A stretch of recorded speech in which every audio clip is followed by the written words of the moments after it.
Muy buenas noches, un gusto de saludarlos. Hugo, ¿qué tal? ¿Cómo le va? Buenas noches. Muy bien. Bueno, hoy reunidos con una mesa donde estamos nucleando los 4 principales agentes del desarrollo económico local y regional.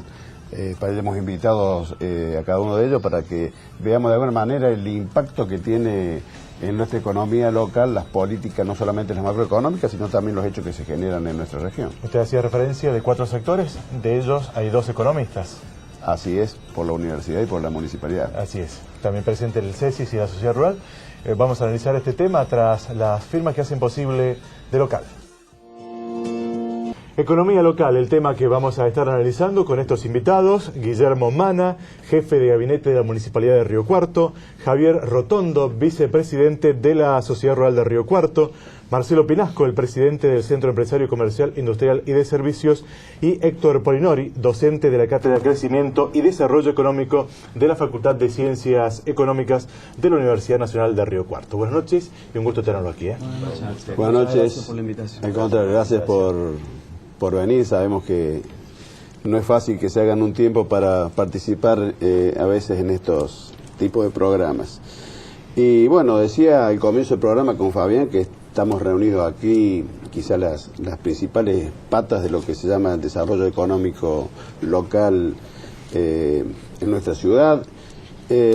Y de alguna manera el municipio como líder en esto es el principal agente, el responsable quizás de llevar a cabo las acciones que nos cambien la vida o la calidad de vida a todos los habitantes. En ese sentido, Guillermo, en base a las políticas imperantes en nuestro país en los últimos tiempos, por ahí se comenta que se está en default, que no se está en default. Y desde el gobierno nacional quieren hacer ver como que el default de alguna manera no tiene impacto sobre nuestra economía. Que si lo estamos no es un default, pero que tratan de escatimar el concepto. ¿Qué te parece en ese sentido? Me parece que, podemos hacer un programa específico para saber si estamos o no estamos en default. Seguro. Pero me parece que no es el punto. El punto real, entiendo yo, es que si algo le faltaba a nuestra macroeconomía, que ya venía en una caída importante en nivel de actividad, en nivel de empleo, con una tasa de inflación que está 35% por lo menos, si algo le faltaba para terminar de generar más confusión, es esta situación. Es esta situación de default. No importa si estamos o no estamos. Lo que está claro es que le hemos agregado un nuevo elemento de incertidumbre a una macroeconomía que ya no estaba bien, con lo cual creo yo con estos definitivamente estamos cerrando un 2014 con caída de actividad, con caída de nivel de empleo y dejándonos en una situación de preocupación. Eso es lo que uno puede ver.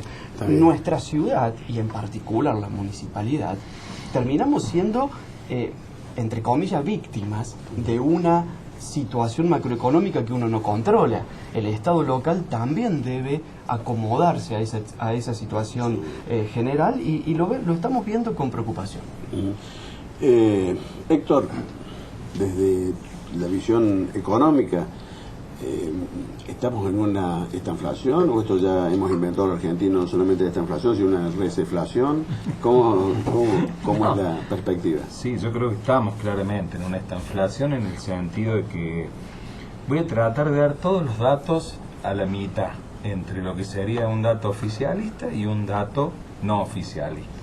La inflación va a andar en 35-40%. Y el crecimiento, yo acá traje una plaquita de cómo va a crecer el mundo y todos los bloques económicos a nivel mundial, y los únicos que no vamos a crecer a nivel mundial somos nosotros, claramente. El mundo va a crecer a un 3,6%. Todos los bloques van a crecer mucho, inclusive los tan criticados países europeos que han hecho políticas de ajuste muy fuertes, se van a recuperar entre un 1 y un 1,5%. Y la Argentina, con suerte, va a terminar menos 2%.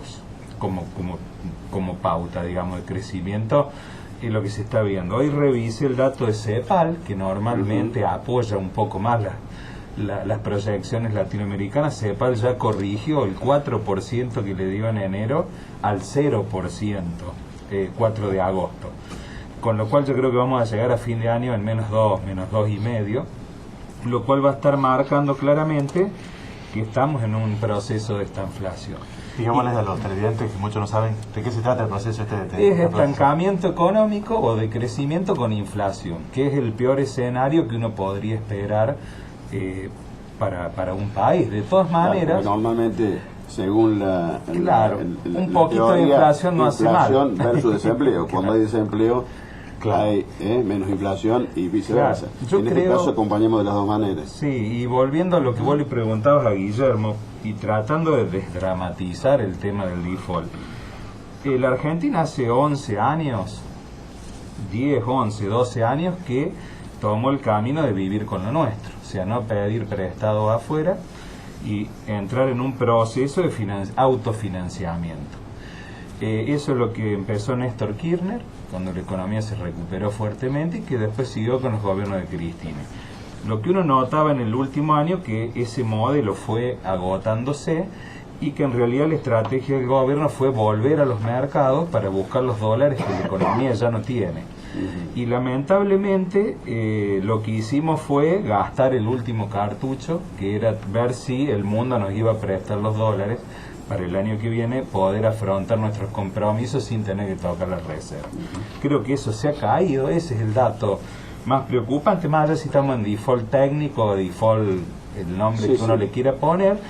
El tema es que esos dólares que nos iban a prestar no están y nosotros con los nuestros no llegamos. Entonces yo lo que estoy viendo es que hay un agotamiento de esta forma de ver el modelo económico, y yo creo que lo preocupante es eso, qué va a pasar el año que viene cuando tengamos que afrontar nuestros compromisos de deuda externa con los pocos dólares que nos quedan y con una economía que no crece, y evidentemente que los inversores que podrían llegar a venir con este default técnico no van a venir.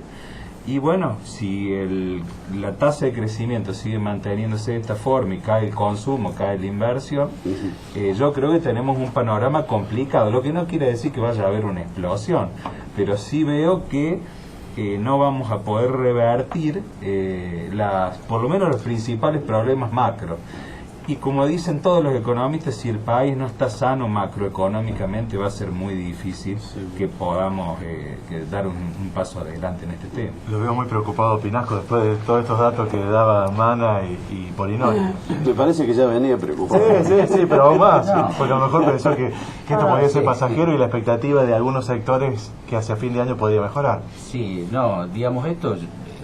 Hablando del default que estamos hablando en la mesa, yo creo que ese problema todavía no lo estamos viviendo. O sea, lo que estamos viviendo es lo que hemos venido durante estos 2 últimos años sufriendo, que es una altísima inflación, y hoy nos encontramos con una caída total de la actividad, los índices de inflación siguen estando, una caída de las ventas en todos los sectores, tanto comercial, industrial como servicio, y el aumento del costo empresario, con una rentabilidad nula por parte de las empresas. O sea, una situación muy preocupante que ahora, como decíamos recién, se agrega este nuevo elemento que uno preveía o esperaba alguna inversión extranjera que podría ayudar a la economía argentina. Pero bueno, la situación hoy es que estamos en una fuerte disminución de la actividad económica, y esto se está viendo en todos los sectores. O sea, no hay sector que haya quedado en pie que no registre esta situación que estamos analizando. Lo vemos a la otra pata de las empresas, la sociedad rural, a Rotondo a sentir con la cabeza. ¿No es una pavada atómica esto del default, como dice el ministro o la presidenta, que dice que nos quieren tumbar porque somos un país viable? Realmente yo los escucho y uno no tiene más que decir que lamentablemente desde nuestro sector siempre hicimos anuncios previos a las situaciones que iban a pasar. Nosotros venimos hace más de 5 años diciendo que nuestro sector venía atravesando situaciones que después iban a repercutir y que iban a llevarnos a esta situación. Lamentablemente son todas crónicas de muertes anunciadas sucesivamente, y bueno, y esto del default yo creo que nos agarra, digamos, es como la frutilla del postre de una situación absolutamente distorsionada. Yo lo escuchaba claramente hablar de los crecimientos y de cómo el país va a tener un crecimiento negativo y demás. Y yo le agregaría desde nuestro sector puntualmente la posibilidad. Hemos dilapidado mercados, hemos dilapidado posibilidades de desarrollo reales. De hoy, creo, lo que los países emergentes demandan, que alimento desde nuestro sector, se ha hecho todo al revés. O sea, indudablemente que ha contribuido a esta situación la terrible, pero despolítica, porque indudablemente no hay otro apelativo para decirlo, que ha llevado hoy a que todos los sectores de la economía, y nosotros quizás lo venimos sufriendo desde anteriormente, bueno, ya con la 125, que fue un avasallamiento y demás, venimos con una situación conflictiva que los otros sectores quizás no lo habían percibido de la magnitud que ya lo teníamos nosotros, venimos sufriéndolo. Pero bueno, esto hace a que sea un cóctel explosivo. Yo deseo también lo que dijo un poco él, de que no se vea, no se visualiza una situación de estallido, pero el clima es realmente muy inseguro. Y sumar que, bueno, que a todo el cóctel que dijeron, nosotros tenemos una presión fiscal que es, cuando se empieza a distorsionar todo, se empieza a buscar la forma de recaudar, la forma de buscar la diaria, de tapar los problemas, que esto ha sido una constante para nosotros en este gobierno. La previsibilidad a largo plazo, a medio plazo, es una cosa que en estos 10 años no existió jamás. Así que bueno, en ese escenario lamentablemente no escapa que la situación la vemos sumamente complicada, sumado que nosotros tenemos cuestiones que nuestros precios, no somos formadores de precios, somos tomadores de precios, lo que el mundo demanda y lo que el mundo hace, y hoy las perspectivas a la baja, si bien ha tenido una leve recuperación en esta semana pasada, el precio de los commodities tienden a la baja, lo que hace, digamos, que le agrega un componente bastante explosivo a la situación de nuestro sector. ¿Hoy el campo no tiene rentabilidad? Y hoy el campo perdió la rentabilidad que veníamos teniendo, siempre decimos lo mismo, por una cuestión desde 2003 hasta 2007, con ese envión de que Argentina producía algo que el mundo demandaba, que los países emergentes consumían, y que hizo que nuestro sector tuviese un desarrollo importante y un nivel de inversión importante y una rentabilidad que hacía que se reinvirtiera en el sector. Fuimos con la 125 de por medio, empezamos a ver en franca caída nuestras rentabilidades. Hoy, vuelvo a insistir, yo creo que hay un factor que ustedes van a coincidir conmigo: nuestro sector no forma precios. O sea, no somos formadores de precios, somos tomadores de precios. Entonces, un cóctel, inflación, nuestros productos en dólares, no formamos nuestro precio, tenemos un mercado distorsionado con políticas gubernamentales que hacen que, como dijo el vivir con lo nuestro, cerrar las barreras de las posibilidades de exportar y demás, ha hecho que se haya ido creciendo terriblemente el nivel de rentabilidad, y que el cultivo que, o casualidad, tan denostado que es la soja, que fue quizá el abanderado de la rentabilidad de nuestro sector, hoy ya esté sufriendo las consecuencias, ni hablar de los otros commodities, trigo, maíz, mercados intervenidos, absolutamente distorsionados. Yo, como particularmente me atañe la parte ganadera, el sector ganadero dilapidó posibilidades increíbles, y hoy estamos con un stock de los más bajos de la historia, con un consumo per cápita planchado y con precios exorbitantes, pero por una cuestión absolutamente coyuntural del momento, oferta y demanda, que tan sencillo como de oferta. Exactamente. Entonces creo que eso explica un poco que hemos venido, y se siente y se ve en el nivel de inversión de nuestro sector, o de reinversión, o de movimiento de la rueda del interior productivo, que se ve francamente afectada. Bien, vamos a marcar una pausa, la primera, y ya regresamos con más de local. Segundo bloque de local, estamos analizando la situación económica a nivel local. Para ello hemos invitado a Guillermo Mana, quien es el jefe de gabinete de la municipalidad, Javier Rotondo, vicepresidente de la Sociedad Rural, al presidente del CESIS, Marcelo Pinasco, y al docente de la Facultad de Ciencias Económicas de la Universidad Nacional de Río Cuarto, Héctor Polinori. Sí, recién escuchábamos el contexto, ¿no? Nada favorable para ningún tipo de gobierno, ni para el nacional, ni para el provincial, ni para el local. Esto que más nos interesa a nosotros, que es lo local, lo de repercusión regional, hace que los recursos que siempre son escasos ahora lo sean más. esto ha hecho que el municipio haya hilado fino, haya encontrado una deuda con la provincia, hay un reclamo que va a ser vía judicial, va a ser en el foro de intendentes radicales. ¿Dónde se va a plasmar, Guillermo? Sí, ¿Por qué se fundamenta esos 60 esto tiene millones que de ver, pesos? digamos, un poquito con la historia. Se fundamenta en una serie de conceptos que estamos absolutamente convencidos le corresponden a Río Cuarto y la provincia no lo está trasladando. Por ejemplo, el fondo educativo.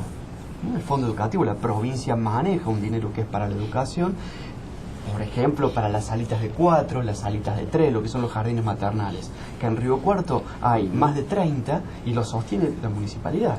Digamos, no hay discusiones desde nuestro punto de vista, por lo cual vamos a hacer los reclamos en principio administrativos que corresponden. La falta de federalismo en la distribución de los recursos hacen que, vos decías recién, en este momento todos los estados sufren el nacional, sufre el provincial y sufre el municipal, es cierto. Ahora, yo creo que es también cierto que el que más sufre es el municipal, porque no tenemos elementos nosotros. El vecino va a ir al municipio. Claro, y yo siempre digo, el pavimento que tenemos en la ciudad, en el centro, digamos, en el macrocentro, lo hizo en su momento Vialidad Nacional, no lo hizo la municipalidad. El gas que tenemos lo hizo Gas del Estado, no lo hizo la municipalidad. Y puedo seguir con el agua, puedo seguir con la cloaca, con obra sanitaria. No está mal que el vecino le reclame el municipio, al revés, digo, me parece bien. Lo que no está bien es cómo se distribuyen esos recursos. La municipalidad no puede seguir aumentando la presión tributaria. Digamos, no podemos seguirle diciéndole a los comerciantes que vamos a aumentar las alícuotas. No corresponde hacer eso. De todos modos, en un país, en una ciudad, donde el 30% de sus habitantes son pobres, el Estado local tiene que ocuparse. Entonces aparecen estas tensiones sociales. Hay cosas que si no las hace el Estado, no las hace nadie, ¿no es cierto? Lo que llamamos esa demanda más urgente, la necesidad más urgente de la gente. Pero tampoco uno puede abusar de lo que es el comercio, la producción y los servicios locales. Es un dinero que tiene que venir de Buenos Aires, es un dinero que tiene que venir de Córdoba. Cuando la economía está en crecimiento, eso pasa de alguna manera desapercibido o no se nota tanto. En momentos como este, la demanda social en la municipalidad es mucho más alta y las posibilidades del municipio de dar respuesta empiezan a ser cada vez menores, ¿no? Sí, y se incrementan las demandas locales con respecto a las otras. Absolutamente. Esta divergencia entre los distintos gobiernos, ¿al empresario le trae problemas, Pinasco? Sí, por supuesto que si llamamos que no hay una buena comunicación entre los tres estamentos de gobierno, nacional, provincial y municipal, seguramente va a haber problemas, de una política de desarrollo, de crecimiento, de acuerdo para poder desarrollar lo que a nosotros nos compete, que es Río Cuarto y su región.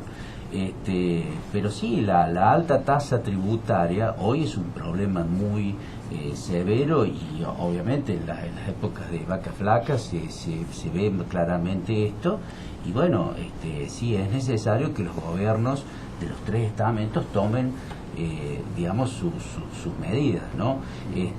Siempre decimos que dentro de esta presión tributaria siempre está obviamente el Estado nacional en primer término, en segundo término el Estado provincial y en tercer término el Estado municipal.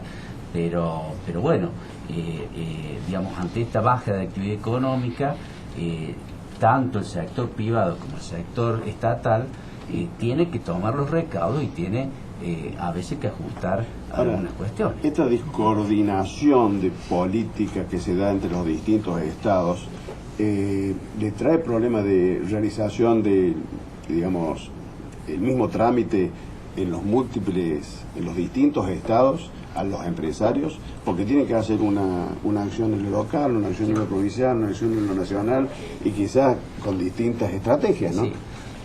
La cuestión de la actividad económica y la disminución de la actividad económica, esto tiene que ver con una cuestión macroeconómica de parte del gobierno nacional, digamos, eso está claro. Ahora, todo es más fácil para una política, nosotros que siempre luchamos para que haya una industrialización más fuerte en Río Cuarto, para que haya un desarrollo, un valor, una tarea de valor agregado a toda la materia prima de Río Cuarto. Si todo esto hay una coordinación entre los tres estados, y obviamente en los tres estados hay una sola política conducente a ese objetivo, digamos, ¿no? Entonces es más fácil para el sector, para la ciudadanía, bueno, si hay una política en conjunto, ¿no? A veces esto es a veces difícil, ¿no? Y notamos diferencias entre el gobierno local, el gobierno provincial, el gobierno provincial nacional y viceversa. ¿La presión tributaria en Córdoba es una de las más altas del país? ¿De acuerdo a un informe reciente de la CAME? Sí, nosotros hemos reclamado fuertemente un aumento de ingresos brutos que ha habido últimamente. Como también estamos reclamando el tema de estos ingresos, impuestos distorsivos, como por ejemplo hoy con esta inflación que tenemos, el no posibilitar el ajuste por inflación de los balances, en el cual las empresas pagan enormes tasas de ganancias cuando no le existen, no es real, o el famoso impuesto al cheque que fue puesto por 6 meses y hoy es una carga impositiva enorme. O sea, tenemos de todo. Desde la sociedad rural, sí, las retenciones, también. Sí, indudablemente que es imposible no coincidir. Nosotros desgraciadamente tenemos una presión tributaria nacional. Ustedes con las provincias también. No, es una relación correcta. A ver, creo que nosotros sufrimos dentro de lo que son los tributos provinciales algo que quizás impactó en el resto del sector de la economía, pero para nosotros fue fundamental, que es la tasa vial del impuesto al combustible, que para nosotros impacta, y eso no es nacional, es netamente un impuesto provincial.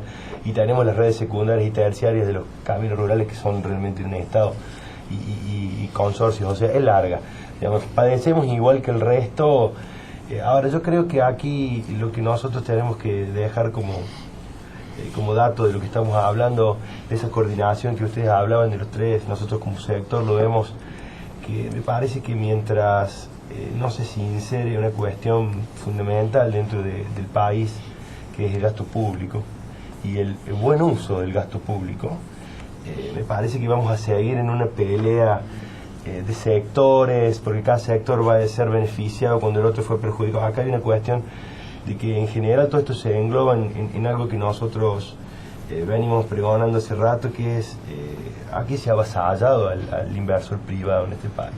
Se lo ha denostado, se lo ha hecho perder confianza, se lo ha hecho sentir como no parte de un proceso que nos embarcamos todos. Digamos, hay que recuperar ese valor. Hoy como ha avanzado el Estado sobre ciertos, mal avanzado el Estado sobre ciertos parámetros, corrígenme, que son de economía básica y que hacen que se genere confianza en sectores como los nuestros y demás, hoy está absolutamente dejado de lado, y si ha hecho que si se quiere un Estado inquisidor te diga qué es lo que está bien, qué es lo que está mal, cómo tenés que producir, y hasta extremos de nuestro sector a decir cuán malo o cuán bueno sos.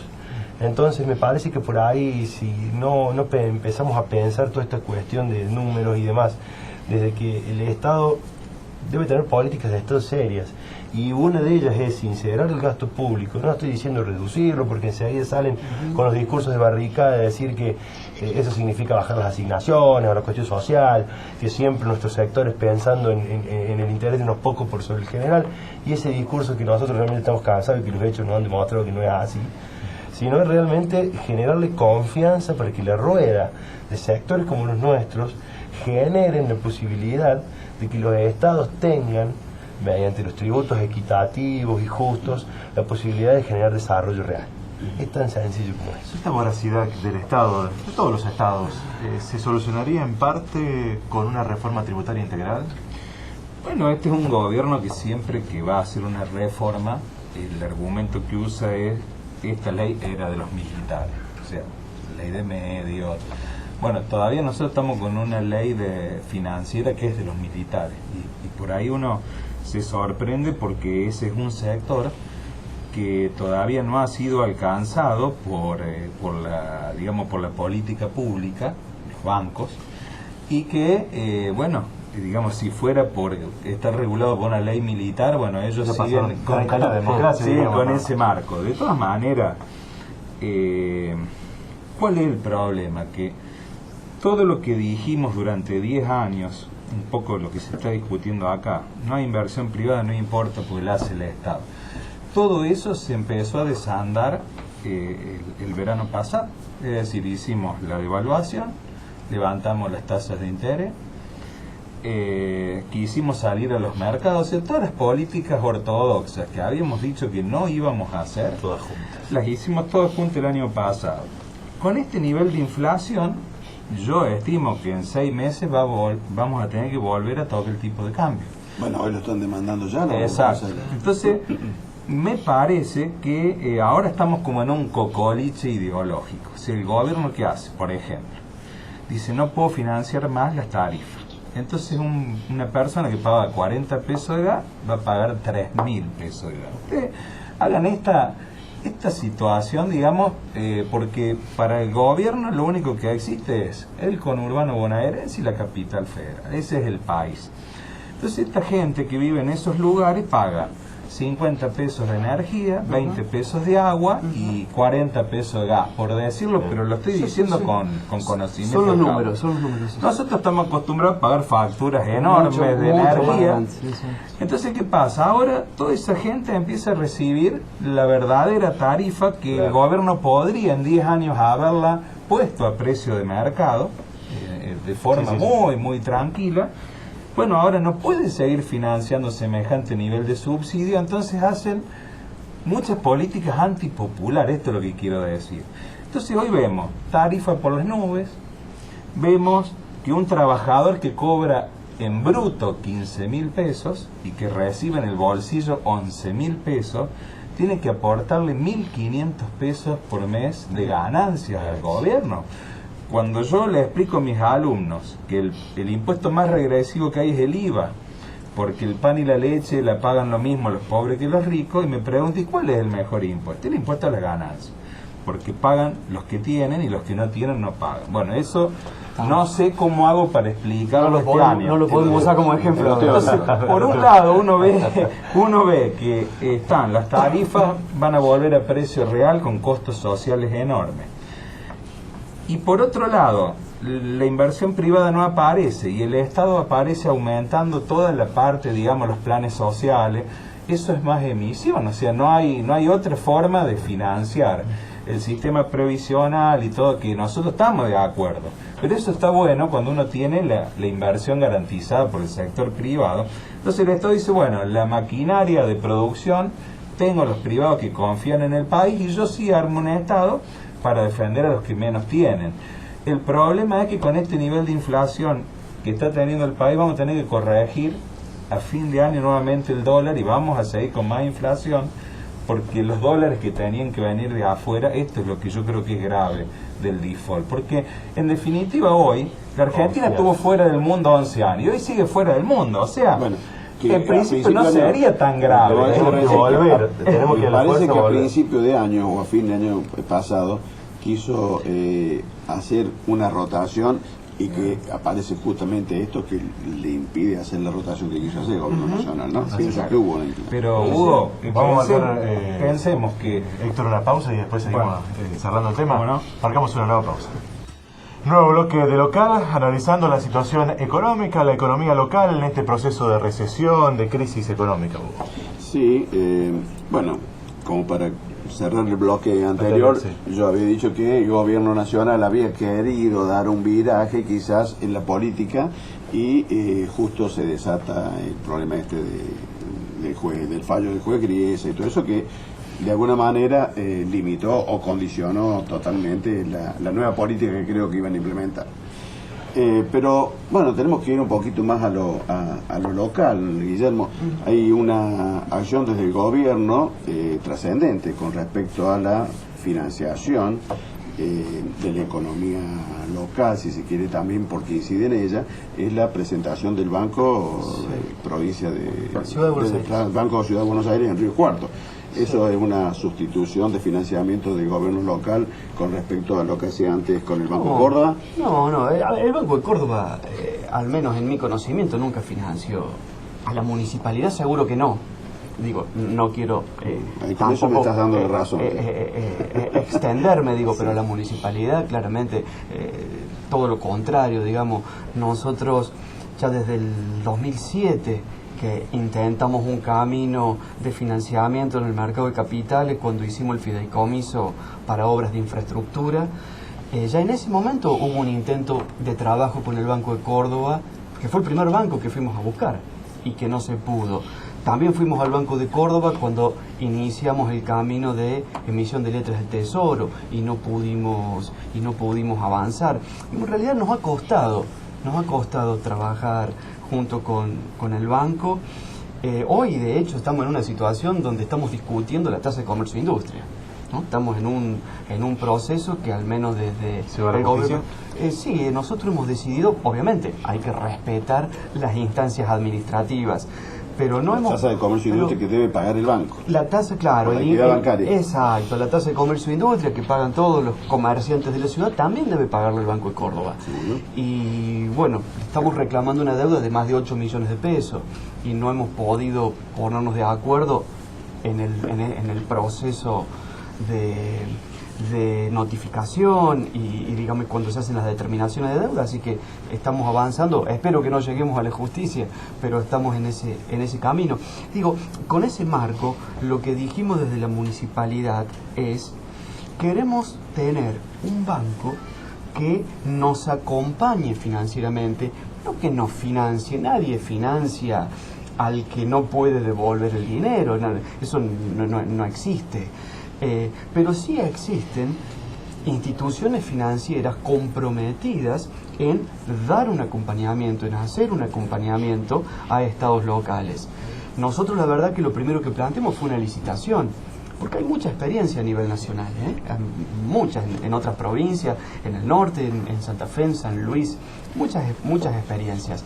Planteamos hacer una licitación, el Consejo Deliberante nos dijo, antes de licitar, agote con la banca pública.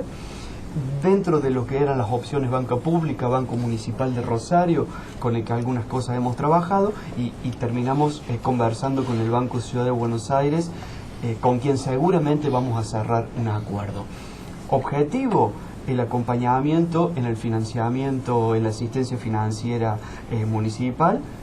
Objetivo: un nuevo jugador para financiar el desarrollo económico de Río Cuarto y la región. Esto obviamente le corresponde decirlo al banco, no decirlo yo, pero eso está en nuestro propósito también. Eso implica que los recursos que hoy en la municipalidad, el vínculo con el Banco de Córdoba, desaparecería.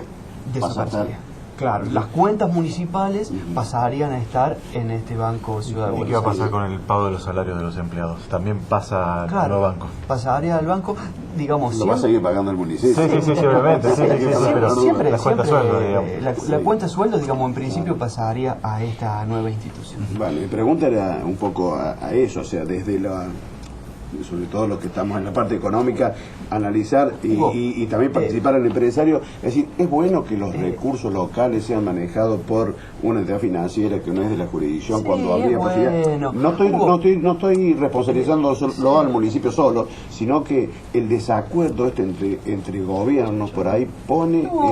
Pero no es un problema político no es un problema político, es un problema mucho más profundo, pero 100%, Hugo, estoy seguro, 100%, no 99%.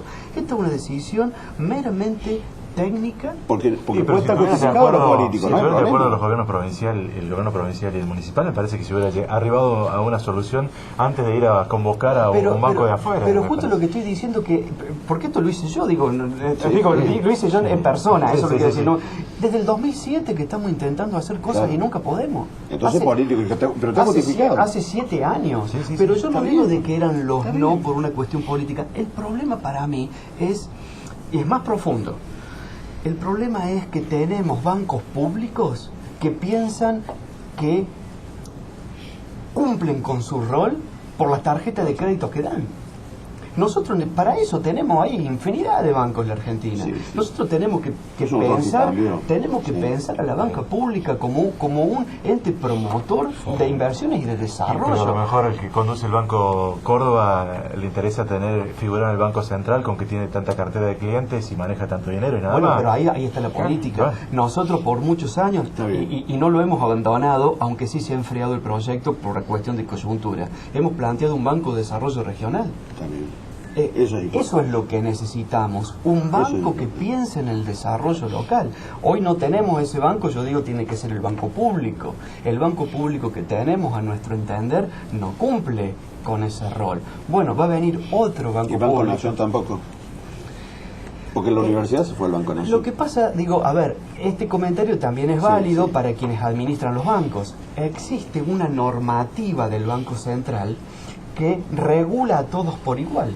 Regula por igual al banco, al Citibank, por decir cualquiera, que al Banco Nación. Y ahí es donde ya tenemos el primer problema, ¿no es cierto? Debiéramos volver a pensar en la banca de desarrollo. Pero quiero insistir con este concepto porque es tal cual. Nosotros entendemos que el Banco de Córdoba técnicamente no cumple con la expectativa, con lo que necesita la municipalidad. No tiene que ver con la política. ¿Qué reflexión hacen desde el empresariado con respecto con respecto al banco? Desde lo rural y desde lo comercial. Digamos, obviamente, bueno, la municipalidad se fijará en ver cuál es el banco que le conviene, ¿no es cierto? Pero desde el punto de vista del sector privado, obviamente que nosotros buscamos un banco que podamos acceder al financiamiento, que hoy no existe el financiamiento bancario, o sea, con altísimas tasas, altas. Hoy el financiamiento bancario es prácticamente imposible para el empresariado. Y bueno, y ese es otro de los problemas también que está sufriendo el empresariado, es la falta de financiamiento para toda su actividad económica. Hoy, antes y en esta situación puntual, recién decíamos que digamos una forma de financiamiento es financiarse justamente con los plazos que le da el proveedor. Bueno, esto ha desaparecido, o sea, un combo de situación donde tampoco se puede recurrir al financiamiento bancario. Entonces, bueno, ojalá parezca, pero esto está dentro de la situación macroeconómica que estamos hablando, ¿no es cierto? Y bueno, es la gran falta de perspectiva, o sea, preocupaciones para todo lo que falta el segundo semestre. Rotondo, y el sector agropecuario únicamente consigue algo de financiamiento en la banca pública, no en la privada. No, en realidad el sector agropecuario ¿O no está demandado?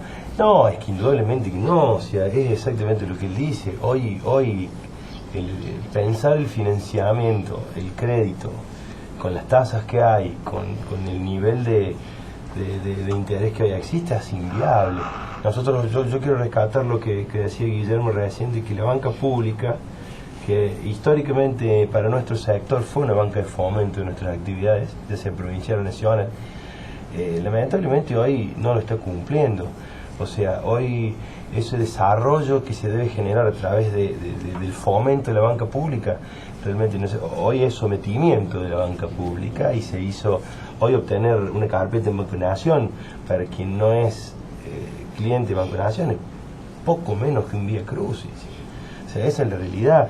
Entonces está todo tan dado vuelta que indudablemente que las situaciones de confianza y de obtención de tasas lógicas con un banco de fomento que debe ser del Estado, un poco vuelvo a lo que dije al principio, se logran con una situación macroeconómica de confianza, no hay duda. Y en nuestro sector hoy el productor no tiende a tomar algo que no entiende sus plazos. Hoy el sector tiene plazos productivos muy largos. O sea, él hablaba de plazo de los proveedores y nosotros tenemos plazos mucho más largos. O sea, ni hablar por ejemplo, ganadero. Entonces hoy no existe Sí, te van a decir que hay líneas de créditos del Banco Nación y demás, pero llega al 0,0001% del sector ganadero de la Argentina. Entonces, es un poco, va de la mano de todo lo que hemos ido hablando. Muy cortito. Sí. Como docente, ¿usted no hay grandes expectativas, por lo menos de aquí a fin de año, de que esto mejore? No, yo volviendo al financiamiento, que era Sí, lo que y se muy cortito, estaba hablando. 10 segundos. Si no hay crédito, ustedes saben, no hay desarrollo. Y vuelvo a decir, a repetir lo que dije hace unos minutos. Llevamos las tasas arriba del 20%, el gobierno lleva esa tasa. Entonces hoy el sistema financiero que tenemos va en contra del discurso oficial. O sea, hoy el Estado tendría que tener un Banade como tenía Alfonsín en el 83. Bueno, hoy que tiene el banquero oficial del gobierno es Jorge Brito, del Banco Macro. Entonces pongámonos a pensar en esa reforma, que esa sí sería revolucionaria y que no está. Y que obviamente no la tenemos. Muchas gracias por haberse llegado hasta aquí. Como es habitual, nuestros invitados se van a llevar un presente de Supermercado Sanz, un pentagrama clásico y muchas gracias. Muy bien, gracias. Gracias. Sí, es Marcamos la pausa. ¿Qué tal? Buenas noches, Hernán, ¿cómo estás? ¿Qué tal? Muy bien. Bueno, hoy nos visitas con algunas novedades en cuanto a aspectos jurídicos tributarios que existen. Ha habido varias novedades, buenas noticias para los contadores públicos. Bueno. Eso es lo que ha habido últimamente.